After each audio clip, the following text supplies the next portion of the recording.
human is asleep on the ground. No walls, no door, no weapon in their hand. Completely, helplessly out. And sitting right next to them, close enough to bite through their throat before they'd even wake up, is a wolf. It's not asleep. It's watching the dark, guarding them. This animal could kill the entire sleeping camp tonight and walk away full. Instead, it stays. It keeps watch. And in the morning, it'll still be there. 20,000 years ago, a predator made a choice that makes no sense. To protect the one creature it should have eaten. So why did it stay? That single decision is the most reckless bet in human history. It built the dog. It changed how we hunt, how we sleep, how we feel. But to understand the bet, you have to understand how completely insane it was. Because back then, this animal was not your friend. It was your competition. Think about what a wolf actually is. A pack hunter. Smart, coordinated, fast. It hunts the same deer you hunt, in the same valley you hunted, and it is better at it than you are. You don't befriend your rival for food. You fight them. Usually you lose. So no, this is not a sweet story about a man and his best friend. Not at the start. At the start, it's two top predators staring across a carcass in the snow, both hungry, both armed. One with spears, one with teeth, and neither willing to blink. And yet, today there are 900 million dogs on Earth, and almost none of them want to eat you. Something happened in between. Something slow, strange, and honestly kind of beautiful. So let's go back to the night it started. Picture the world about 25,000 years ago, the last ice age. Europe and Asia are cold, open, and brutal. The wind never really stops. Food is always a problem, and winter kills the weak without asking. In this world, humans are not the kings of anything. Yet. We're clever, sure. We have fire and sharp sticks, but we're soft, slow. We can't smell danger coming, and our night vision is frankly embarrassing.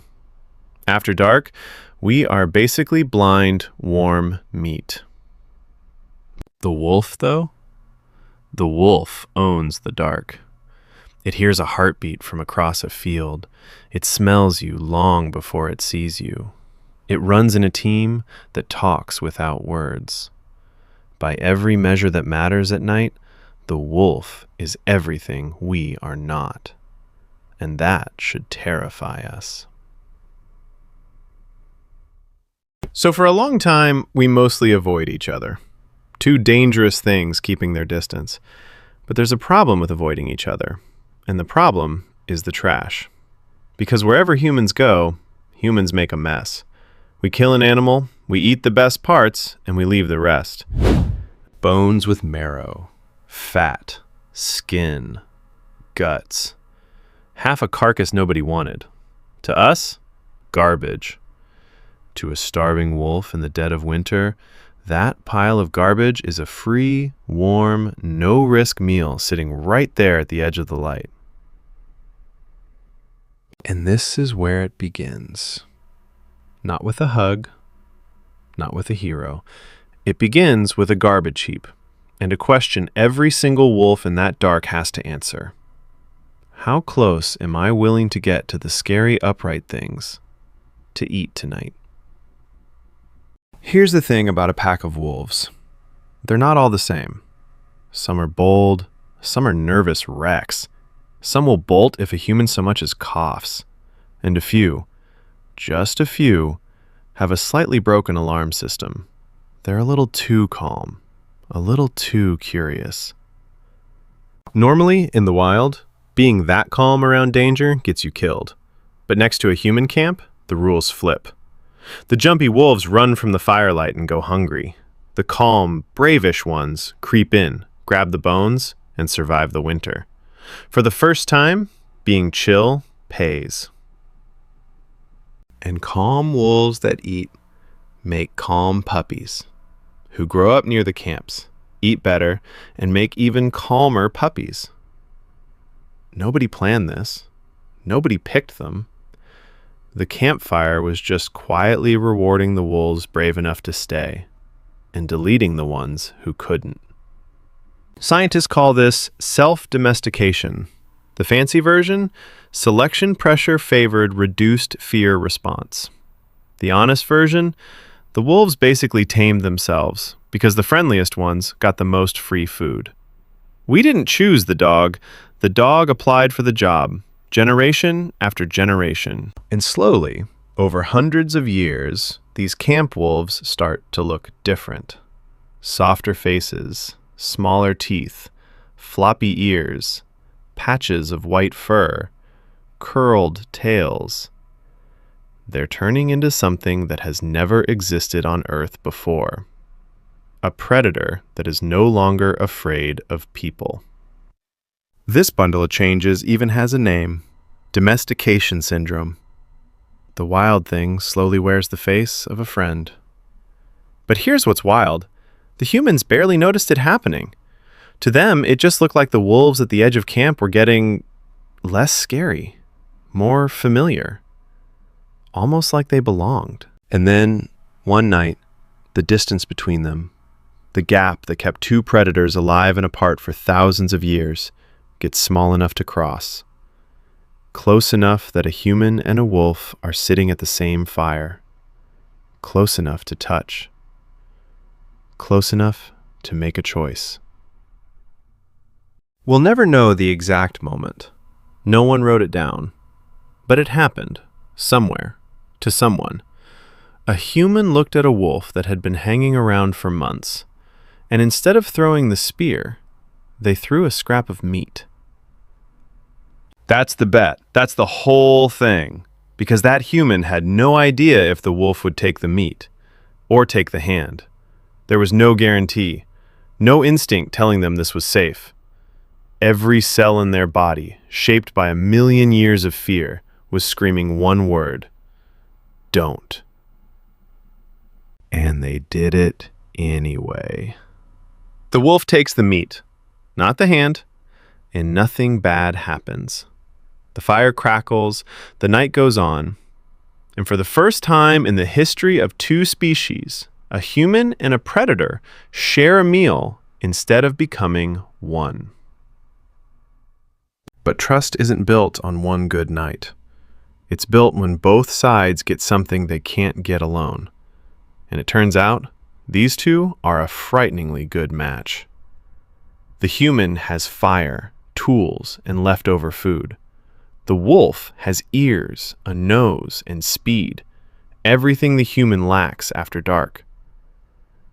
So a deal forms without a single word.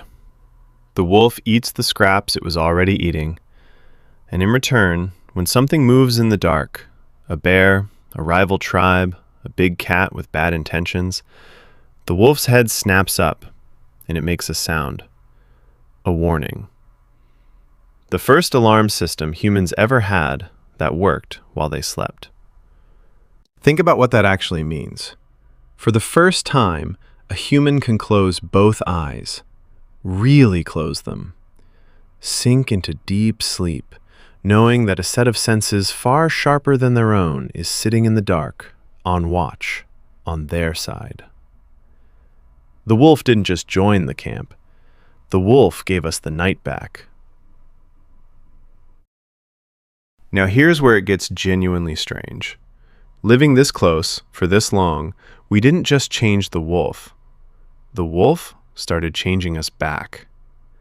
This wasn't one species taming another.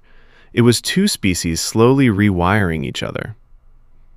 Now here's where it gets genuinely strange.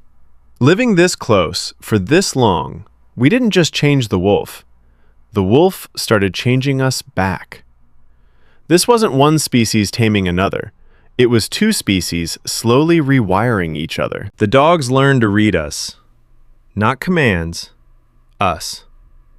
They started watching our faces, our eyes, They learned that when a human points, it means look over there, something not even our closest relatives, chimpanzees, reliably understand. A dog gets it instantly. They even grew a new muscle. Specifically, a tiny muscle above the eyes that lets a dog make that exact heartbreaking puppy eyes expression. The one that makes you forgive them for eating your shoe. Wolves don't have it. Dogs evolved it. To talk to us. And it worked, because we were changing too. Humans who bonded with dogs hunted more successfully, got warned of danger, lost fewer children in the night. Over generations, the humans who trusted dogs simply did better. We were being selected for our willingness to love a former predator. When you feel that warm rush petting a dog, that calm, that softness in your chest, that's not random. That's oxytocin, the same bonding chemical that floods a parent holding a baby.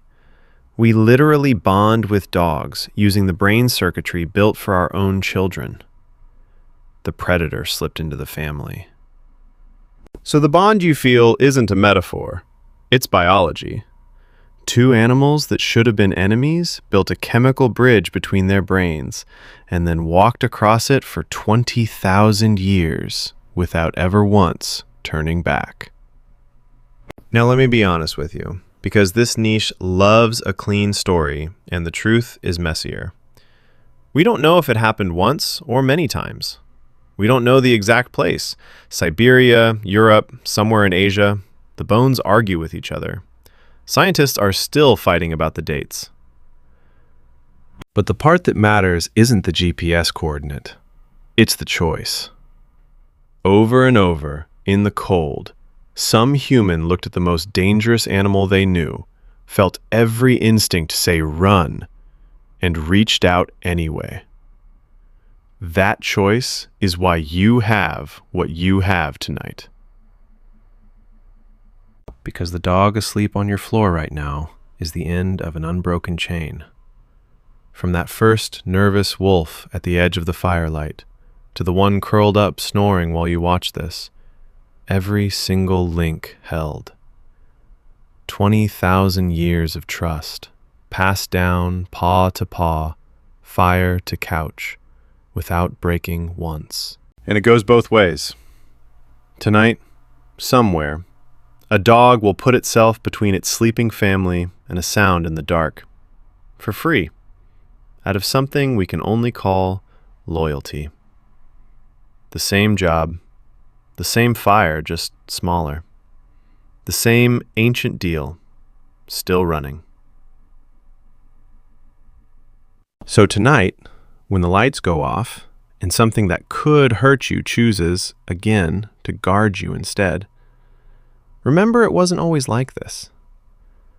Once, that animal was just two glowing eyes in the dark, and a human who was brave, or desperate, or lonely enough to say, stay. They stayed. They never left. And that might be the most human thing we ever did. Not building fire, not making tools, but looking at something that scared us and choosing to love it instead.